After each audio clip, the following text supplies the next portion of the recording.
news. It's what's trending now. All right, y'all, Rickey Smiley Morning Show. Listen, this is real important. One of the most important guests we have. Is always important when we have doctors on, people giving us information. We have on the phone emergency physician Dr. Darien Ramsey. We're just going to call him Dr. Darien. Is on the front lines working at a New York hospital and said feel like he's fighting a fire with blindfolds on.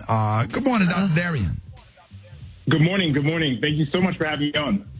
Man, I just have to say, first of all, thank you for your service, and God bless you, and God bless all of the other doctors and nurses and everybody that's on the front lines of fighting the coronavirus. How are you this morning? I'm good. We're working hard here in New York City, but it's a hard fight, but every day is we're trying our best. Right.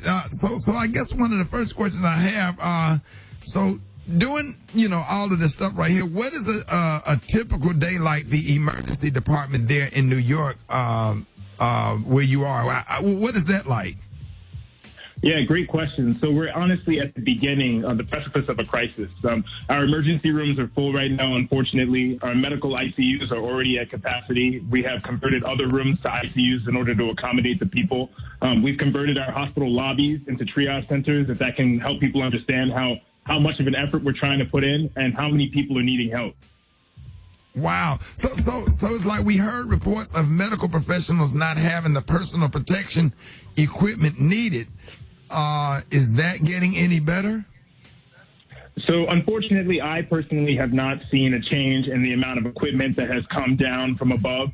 A lot of people question, there were public statements made from political officials that made statements about whether or not we were stealing masks and giving them away, and that's not what's happening. I think people need to understand that there's a lot of people that are involved in the care of a specific patient. There's a nurse, there's a technician, there's the person who helps get the paperwork done, and the person who gets the name done. All of these people need masks, and so we're really at a critical shortage of it. And honestly, what's going to happen is that our providers, including me, are going to start to get sick, and then we're going to have a real problem on our hands. Now, Dr. Go ahead, Eva. Well, there's been a lot of miscommunication about who's at risk. Initially we heard people that are older, people with respiratory issues. So can you kind of give us some clarity to let us know who really is at risk? Yeah, so just to be clear, this virus doesn't care who you are. It will infect anyone and everyone. I've seen patients as old as 100 and as young as 25 come in requiring emergent medical assistance. What we know from the statistics is that under the age of 54, from 20 to 54, about 40% of the people are admitted to hospital. And so that being said, it helps people understand a little bit more of the gravity of the severity of this virus.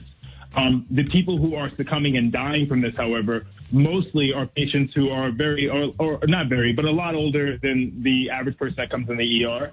They'll range from 60 to 80. And unfortunately, it's at 5% of people who need critical care assistance. That translates to about 7 million people in the United States. And so that's what as health providers, we're trying to help explain to people. We don't have the capacity to help all of these people. All right, y'all, man, we are blessed to have Dr. Darien, who's working in a New York hospital on this morning. Dr. Darien, do you have time to take questions from listeners? Of course. This is a great break. Yeah, if you want to taking time out of his super busy schedule, we really appreciate it. If you want to talk to Dr. Darien, Dr. Darien, call us up 866-9-RICKEY, 866-9-RICKEY. We'll be taking your questions, and he'll be answering your questions coming up next. Rickey Smiley Morning Show. What's up? Get out of bed. Rickey Smiley Morning Show. Rickey Smiley Morning Show. All right, y'all, Rickey Smiley Morning Show. Hey, we got Dr. Darien on the phone that works in the emergency room in a New York hospital. Dr. Darien, are you ready to take some questions? Hello? Absolutely. Hello? Yeah. Okay, we got Dr. Darien. Dr. Darien, you ready? Yep, I'm all right here. All right, you are on with Dr. Darien. Good morning. Go ahead with your question. Wanted to know what advice do he have for people who still are working essential jobs every day and they come in contact with different people every day. What advice would he give to those people to better take care of themselves? That's That's a great question. I think a lot of my patients have essential jobs that require them to continue to work despite the fact that we're trying to enforce social distancing and decrease the spread of this virus. If you do work a job that requires you to be out during this time, I would just encourage you to follow the simple rules and don't panic. Continue to wash your hands regularly. If you touch something novel to you or naive, wash your hands. Close contact with people should be avoided as much as possible. If you find yourself in really close contact with people, you can wear a mask if you'd like. If you have symptoms, you should make your employer aware. And again, don't stress. This is a respiratory illness. It can't crawl and find you where you're not being found. And so I would make sure that people don't stress and make sure you just continue to follow the same precautions. All right, y'all on with Dr. Darien. Good morning.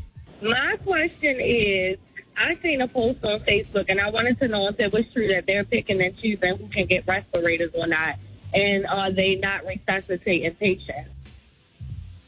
So we have not gotten to this point yet, and I pray that we won't get to this point. But the reality is that if you look at Italy, we are set up in a similar fashion healthcare-wise. We have a similar amount of beds, and our populations are built in the same way. We don't have the enforcements of social distancing, which is allowing this virus to spread, so more people are coming into the emergency room. We're working closely with our critical care teams in order to prevent this from happening, but we are also having active goals of care discussions with families who have elderly patients involved, because we want to make sure that everyone is aware of the dire constraints that we are under. So the simple answer to your question, no, we have not gotten to that point yet. But unfortunately, it seems at this point it will be inevitable. I hope that New York serves as an example for the nation that we need to continue practicing social distancing and make sure that we slow the spread of this virus so it doesn't happen to other states. You're on with Dr. Darien. Good morning.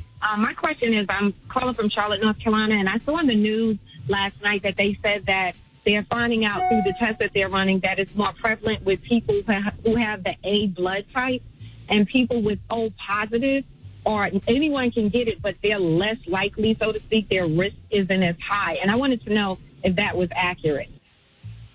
Yeah, so I have not seen any. I've heard about this story, and I have not seen any specific study of significant patient amounts to be able to verify this.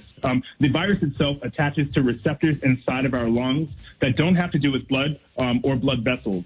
These receptors are located on alveoli, which are basically the small aerobags that help you oxygenate your blood, but it doesn't involve the actual blood type. And so it's not a blood-borne disease. It's a respiratory illness, so I don't think that there's any validity to that study, but I have yet to see a full study done where we can make sure and we can find out who's at risk and who's not. All right, you're on with Dr. Darien. Good morning. Dr. Darien, there have been rumors, and also I've read that they've done autopsies recently in China to the coronavirus victims. And it said that their airways are filled with solidified mucus, and that to prevent that from happening to us, we should be drinking hot liquids several times a day. Is this accurate? I've heard this a lot, even from my close relatives and family. So again, this virus attacks our respiratory organs, which are full of air, our bronchioles and our bronchial tracts. What we're finding is that patients who are having really bad symptoms are having these viral pneumonias, and these pneumonias are consistent of a really huge immune response because this virus is new to us. So all these white blood cells try to attack it, and it causes our lungs to fill with fluid that is meant to protect us, but unfortunately gives us symptoms of shortness of breath. What they're finding in these autopsies is basically exactly that. I do not think that there's any association between what you drink and what you breathe, because those are two separate organ tracts. Your windpipe and your food pipe. So to answer the question, I understand where that's come from, but it has not been studied specifically, and it has not been found to be associated with a benefit. All right, you're on with Dr. Darien. Good morning. I've heard that people who have been infected with the virus are being reinfected. Is that true, or have you seen any cases like that? So I have not personally seen any cases of anyone who is infected. This virus, like any other virus, is composed of genetic material. The specific coronavirus that causes COVID-19 infections is composed of a really complex genetic material. And that's important because when your body sees something, it creates antibodies. And these antibodies last depending on whether or not that genetic material changes. And because the coronavirus has a long, complex genetic material, it's harder for the virus to mutate and change. So your body should typically remember it more. Now, these theories come from China, where they found that patients who have been deemed cleared of the virus come back symptomatic. But unfortunately, viruses can be stealth. They can hide. They can decrease their viral loads. So I think the reality or what's really happening is that people have decreased viral loads and they may have a negative test, but they still have the active virus in them. And those who are elderly or immunocompromised just have a possibility of having the virus reemerge. So that's probably more likely what's happening. All right, you're on with Dr. Darien. Good morning. Good morning, Dr. Darien. I'd like to know if it's true that we should not be taking ibuprofen or NSAIDs at this time. Great question. So the WHO kind of went back and forth in terms of whether or not they would advise you, for patients to or to not take ibuprofen. So where does this come from? If we take a step back, like I said previously, the virus gets into the alveoli or the airbags inside of our lungs and attaches to a receptor. Ibuprofen has been shown to increase this specific receptor called ACE2. And so the theory is that increased amount of receptors allow the virus more chances to get into us. Now, that's only been shown in lab studies. It has not been shown to be a finding in human studies or any clinical trials that have been done. We advise that if you need to take ibuprofen, it doesn't really make a difference clinically. But if you can avoid it, sure, you can take Tylenol instead for your fever. But again, this has not been proven on a clinical study with human beings. Wow, Dr. Darien, is the virus mutating? Great question. So as I said, all viruses can mutate because they're composed of genetic material. One of the reasons why we have this virus in general is because the theory is that it mutated from an animal subject to a human subject. Now, the flu virus, for example, has a lot of small pieces of genetic material that can replicate and mutate often. This is the reason why we get the flu virus, the vaccine, every year, or we suggest that you get it. This virus, specifically the coronavirus, it belongs to a family of viruses that has very complex genetic material. So it's very hard for this virus to mutate. Although changes will happen, we're finding that it's mutating very slowly, not compared to the flu virus, for example. Wow. Yeah. Okay.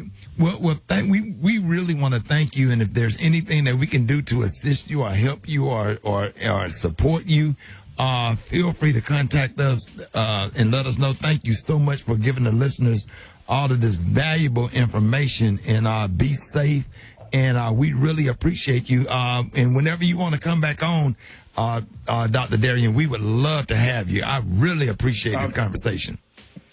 Thank you so much. This has been a pleasure. I really appreciate your time. I just want to encourage people to make sure that social distancing does work. If you want to follow information, you can follow the Department of Health, specifically in your local town. And if you want to follow information synthesized to me, you can follow me on Instagram.